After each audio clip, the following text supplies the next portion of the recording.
I'm here to introduce Marta Benavides. She's a board member of Earth Rights, and she's also the founder of the 23rd Century Movement. And she's going to talk about building peace in El Salvador using the SDGs. Marta, please come and give your SDG action talk. Thank you. Buenas tardes. Marta Benavides, El Salvador, 23rd Century Movement for Sustainable Peace. We've been doing this since we were at war in the 90s, and then through the peace agreements, we decided that the way to build peace is to live it in the day. But people kept saying that it would take about 200 years to have peace in El Salvador. So we created the 23rd Century Movement. We close our eyes, we figure out how do we get there. So how do we see that in 200 years is going to be peace? And then we start doing these things that we can do immediately so that we can be at peace in a healthy planet. So I am part of a civil society movement, different movements. You know, some are for food sovereignty, food security. That's the only way to make sure that we have food security, if we have food sovereignty, where we have the self-determination to find what is it that can nourish us and that we grow it. And for that purpose, we also are united with the movement for right to water, right to land. This is a different group. And then we also have the climate change movement. We all come together so we can propose possibilities for change of the Constitution. We want a constitutional amendment to the Constitution of El Salvador so that a human right on the right to peace, the right to food sovereignty, the right to water, the right to climate peace is in the Constitution. And it's not an easy thing, but we have large movements going on. And most of these movements also exist at the national level only, but at regional level, which is the Isthmus, Central American Isthmus, but then it's also part of the continental alliances, and then we have world alliances in each one of these processes. And to us, this is how we can exercise our right to be government, because people can continue to think that government are those people that are elected to go to the administration of government. But if we make clear that they are our staff, that they have been elected and we pay them to carry out the tasks that we consider that are necessary so that we can achieve what we need as a nation. Therefore, we become really the state and the government, the people. And this is something that came out also in the discussions that we've been doing on the 2015 and post-2015 processes that have been happening at the UN. We decided to go and do exactly what the UN, in the processes, was able to find out. The MDGs didn't work because people at all levels of life were not participating. And all the other forces of society were not participating. And then also, the MDGs didn't work out because we needed to make sure that the global north transform, change, the production and consumption patterns. Those two aspects are very key. They came out, and then we decided, okay, because of colonial times, we always have been excluded. There are large sectors of the population, not only in my country, in my nation, but all over the world, that have suffered the colonial and neo-colonial processes, and therefore, there are debts, ecological and social debts, and that we have to meet so that we can make the transformational agenda be a reality that nobody should be left behind. So when we went to the people, we explained that, all the different MDGs at the time and the SDGs, and people get angry.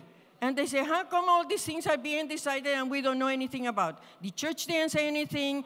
They didn't say the administration of government, but the government didn't say anything. The party didn't say, political party didn't say anything. So how come? And we say, because we have to understand that they are only our staff, all of them. And that they exist to bring about this, but we have to govern them. Because there couldn't be in El Salvador, it can be a territory that's called El Salvador, but without the people, it doesn't exist. Without the people, the government, the administration of government wouldn't exist. So we are the state, we are the government, and we must learn to administer our stuff. And at the end, we said, in a country such as El Salvador, what we need to have as a result, which now the General Secretary, the new General Secretary, Antonio Gutierrez, is stating clearly that the SDGs worked transversally, integrally, universally, must result in peace in each country, sustainable peace, not maintainable peace through any other means, but sustainable peace. That's what you live day in and day out in each country, in each nation, and all over the world. That means that we will really be working against wars. But we don't need to be against anything if we have clarity of what we are for. So the SDGs, we went one by one and explained to the people that have been through centuries excluded from participation. So we went to the First Nations, we went to the peasants, with the coastal people, both men, women, and young people, older people, workers, students, people who don't have anything, people who have more. And so everybody started to talk about it.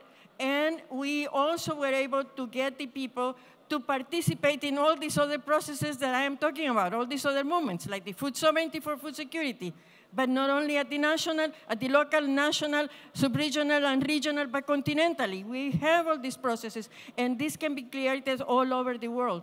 The same thing we have done with climate change. We monitor what the administration of government is doing through the laws, through the Ministry of Environment, through the educational system, and we create positions that we then have to go and lobby with. But then you see, this is the concrete ways of bringing alive all the SDGs.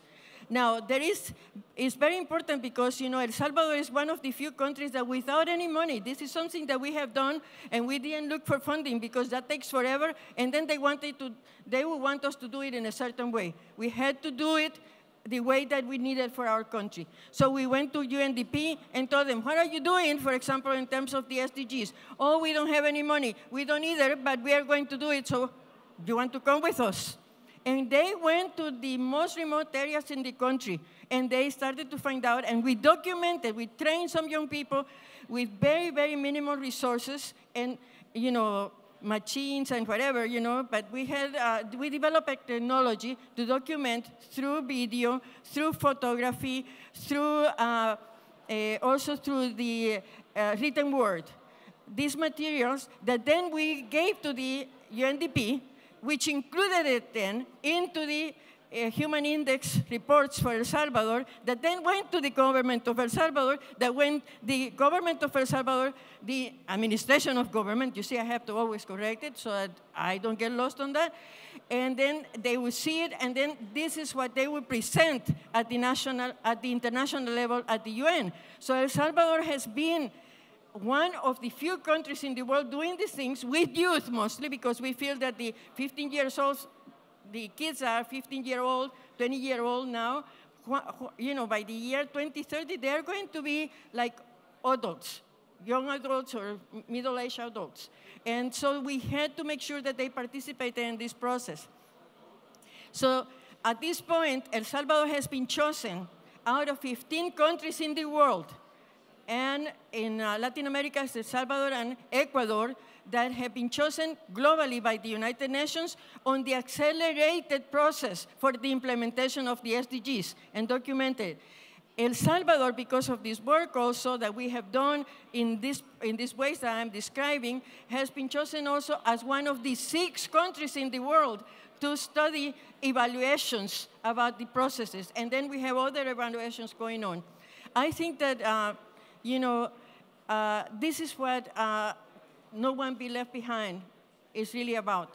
And I hope that, we can document it in a better way so that people can see that it is possible that people can govern their governments, the administration of governments, and that we call them like that. And I think that one thing that we learned that was very good is that some of us have had to go and live in Mexico because of the wars in our countries, and to avoid getting killed, but continue to do the work of peace. And we learned that in Mexico, people call the president citizen president, ciudadano presidente, citizen mayor, citizen legislature, and that's how we should do. There is no señor and señora. It's just common citizens working in different ways and bringing about what they need to have sustainable peace in their countries. Gracias.